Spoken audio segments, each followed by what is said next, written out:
sa amin naman ang ang layunin naman ng govern sa Davao. Ang ano naman doon, ang intensyon naman bakit di pwede bibigyan kasi mapapahama kasi sa kalsada. Kumbaga pag binibigyan mo yung mga yan, laging titira na sa kalsada yan. Oo. Mahihirapan ka na. Samantalang kung hindi mo yan sila bibigyan lahat, nananawagan sa mga tao na wag bigyan para wala silang magawa kundi bumalik sa kanilang mga pinanggalingan. So dito naman sa inyo ay ano yun? Ano yun? Tinitikan ka? Yung pagiging homeless, ano yun? Tinatake advantage, ano yun? Take advantage nila kasi hinahingi, nagbibigay na lang. Yun na lang kinikita nila everyday. Yun na lang parating ginagawa nila. So parang ginagawa sistema? Mas madali ang paghingi. Okay. Kaysa magbalat ng boto. Siyempre homeless sila, dapat ano nila yung nila, sarili nila. So in short say, sa madali pagkasabi, para sa mga tamad sila magtrabaho? Posible. Kasi kasi kung kahit na homeless ka, kung may diskarte ka sa buhay, tunay, no? mabubuhay ka rin, hindi ka lang hingi ng hingi. Tama. Kasi kung lahat ng mga tao naghahanap buhay. Naghahanap buhay rin, nagpapakahirap. Kahit na maliit lang ang sahod, pwede rin. Tunay. Lumalaban, no? Sa buhay. Sige. Kasi sige ma'am, salamat ma'am. So yun ang sabi ni kasi si ma'am kasi siya parang taga-SM si ma'am. Empleyado siya ng SM, tapos ang ginawa niya rin, pinagpipicturean niya rin yung mga nangangalkal ng basura, pinagpipicturean niya rin yung mga tawag nito, yung mga homeless, no, doon sa labas. So nakita siya kanina pansin, kaya pas meron siyang malaking ID, so I assumed na siya isang government employee. Yun pala, taga SM pala siya. So yun pala, siya pala ay taga SM City, no. So kasi laki ng ID niya, di ba? Ang sa government is malalaki ID. Yan. Talagang nakalagay yung pangalan na pangmalakasan. Para siyempre, alam naman natin pag mayroon tayong reklamo, at least makuha kagad yung kanilang mga pangalan kasi napakalaki ng ID. Super bold, large and italic yung yung pagkasulat ng mga pangalan nila. So dito na tayo mga hagala sa SM, ha. Tapos meron pala sila itong Travelers Lounge. So maganda naman. Kasi bawat SM talaga dapat meron So shout out sa SM Angeles. Oo, grabe, hirap nun. Kakabit-bit sa likod. Di ko makalimutan ang experience yun. Sakit sa likod. Galing kami kabiyahe. Tapos meron dalang backpack na yung traveling bag. Sakit sa likod, kakabuhat. Okay, so hindi ko alam kung gano'n siya kalaki or malaki ba talaga ang SM Bacolod. Papakita na ako sa inyo. So SM City Bacolod, mga hagala, for today's video or for today's vlog. So review tour tayo dito. Kasi darating yung time, syempre mga HOC, lahat ng mga SM na napuntahan natin, magagawa natin ng parang comparison or top 10, di ba? Pinakamagandang SM. Ito yon. So ang SM na to, meron siyang ano nga rin tawag doon sa tingnan ko nga yung comment ko doon sa sa may SM. Ayun, no. So pala, atrium pala ang tawag. So shout out kay No Webster. So atrium. So ito siya ay meron siyang atrium kung tawagin. Kung tawagin. So ang atrium na dito hindi kasing laki sa atrium natin sa SM Lanang, pero meron din. Tapos ito naman na area, tinan din natin. Ganun.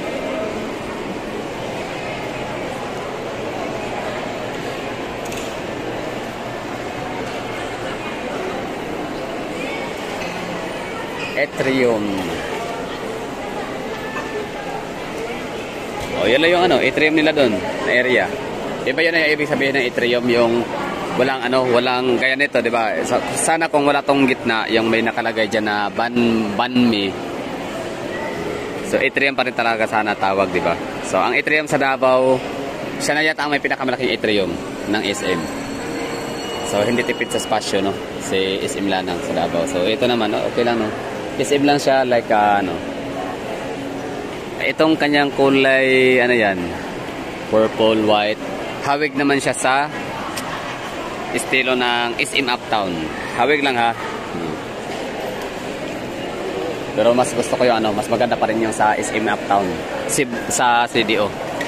Tapos meron silang pang ano, pang natural lightning. So, kailan na kaya to ginawa si ano, si SM Bacolod. Ilan ba ang SM meron dito? So, ito yung food court naman nila. Iba rin ang food court nila na pahaba rin. Nice one. Sige, tara. Ikutin natin.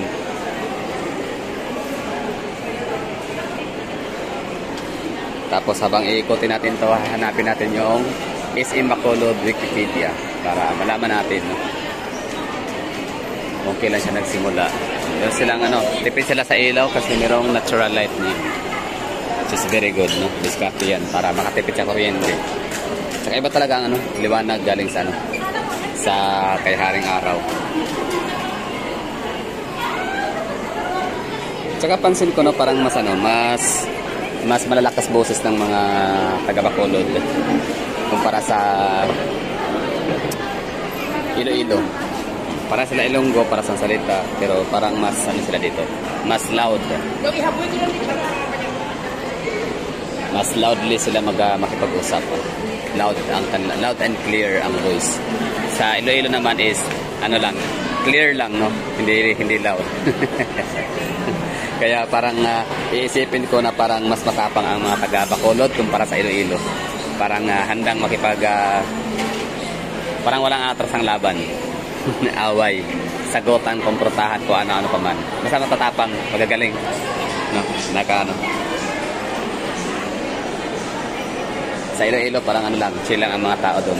Wala lang, chill lang talaga. Sin walang yung mga bata, hingi sa loob ng SM. So yung mga ganyan, okay lang naman, wala problema, no, pero ano yan parang isa yan sa magiging ang tawag nito. Basta ano siya, magre-reflect siya sa lugar, sa syudad, sa Bacolod, City of Bacolod. Ang galing, kawawa sila, ano, yan. Wala chinilas.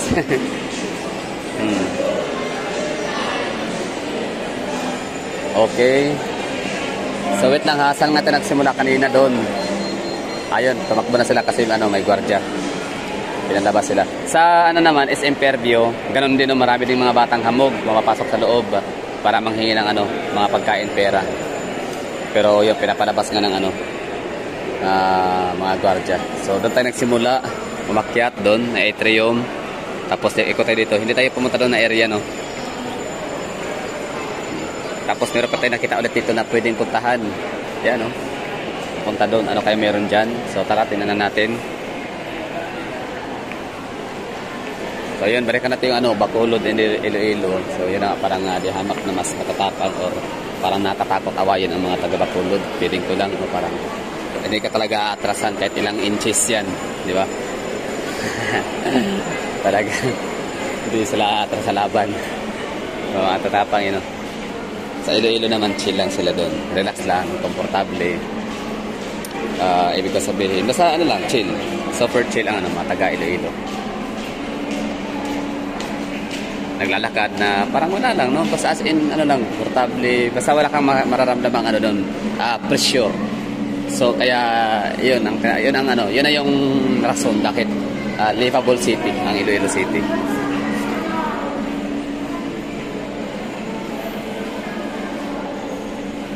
Ito na yun.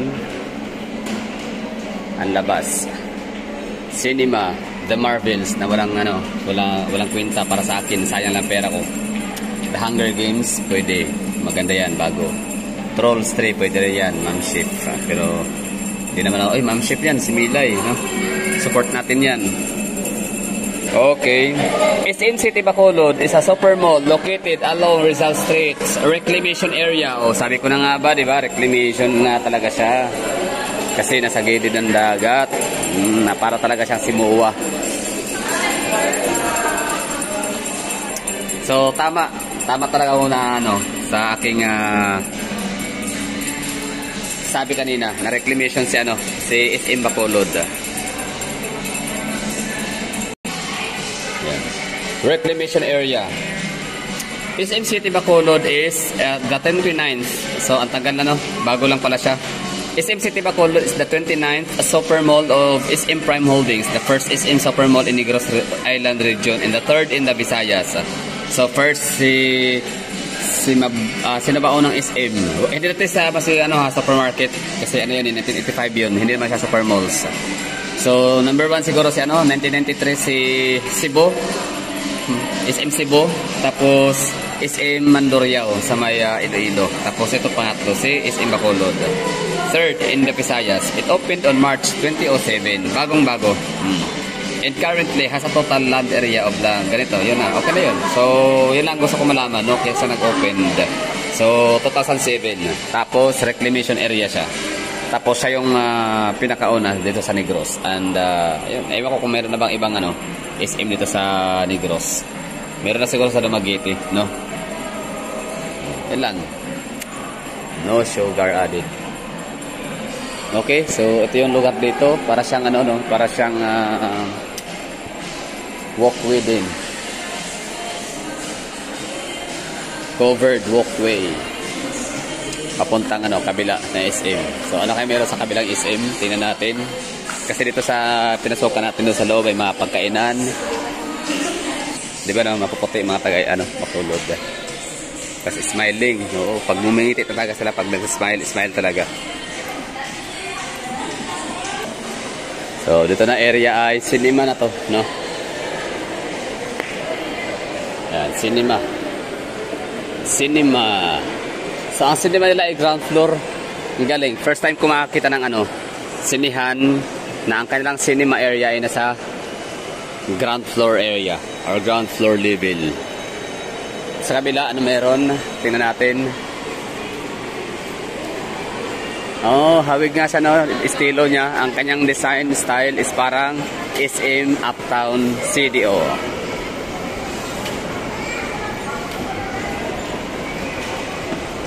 At may may similarity din siya sa konti lang sa SM Bikutan.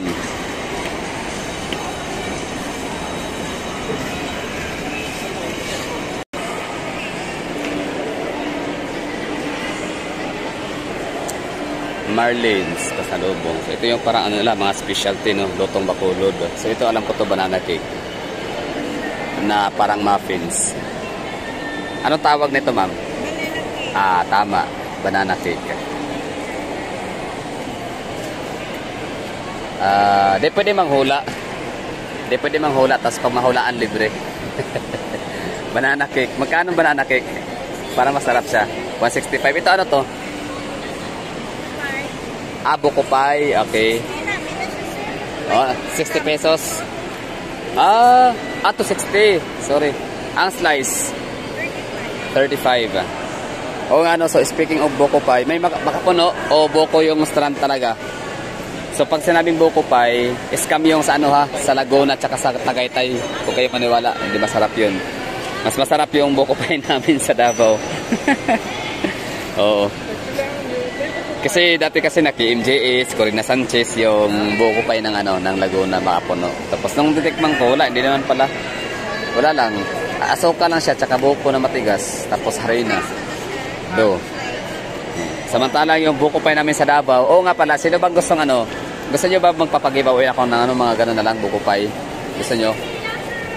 Sinong gustong makipag-meet sa akin sa Davao, tapos gustong kumain ng durian pie, pwede rin. Kung gusto nyo. Bigyan ko kayo free. Kasi gano'n naman talaga, 'di ba? Happy tayo na mayroong mga bisita sa lugar natin. Tapos every time na mayroong bibisita sa lugar natin, isa sa talagang ini-entertain natin sila sa pamamagitan ng pagkain. So, para sarap nito, Black Forest. So tingnan niyo yung buko pie, masarap siya. So tikman natin 'to mamaya, 35 pesos. Mamaya o ngayon na. So gusto ko siyang tikman para i-compare natin sa ating buko pie sa Davao. Ito naman siya parang fruit, no? Fruit cocktail. Pero gusto ko muna mag-rice muna, Yan, buko pie mamaya. Tapos egg pie. Mukhang maasukal. So ito lang, parang convince ako dito. Na parang may parang lalaban to sa sarap ng buko pie namin sa Davao. Anyway, so tara, kasi tayo. Balik tayo dun sa sa base. Akit ulit tayo doon, hanap tayo ng ano, makakainan. Ito na pala yung ano, Mang Inasal. As usual. Mang Inasal. Grabe, no, na tawag na ito, nakalungkot na sinabi sa atin ni Sir Swordfish. Huli na ng Iloilo. Nasa Iloilo pala ang original ng Mang Inasal. Akala ko Cebu. Tapos ang panlaban naman, I mean sa Cebu is Mang Inasal kasi 'di ba may-ari ng ano, may-ari ng Inasal ng araw. Akala ko is Cebuano, Iloilo pala. Okay. Tapos tanong natin dito kung meron ba silang ano, buy one take one. Ayun, nasa meron naman pala, buy one take one pizza. Pero Mang Inasal masarap. Okay. Sila mga gala, maraming salamat sa panonood. Inikot natin, no? Hindi siya ganun kalaki kasi nagawa natin ikutin. Di ba? Yan eh. Oh. Naikot natin yung ano, siguro mga 1/4 or kalahati naikot na. So ibig sabihin hindi siya ganun ka laki ang SM Bacolod. So yun lang, maraming thank you. At pero alam naman natin ang ano SM mahilig talaga sa mga extension. Kaya palaki na sila ng palaki. Bye bye.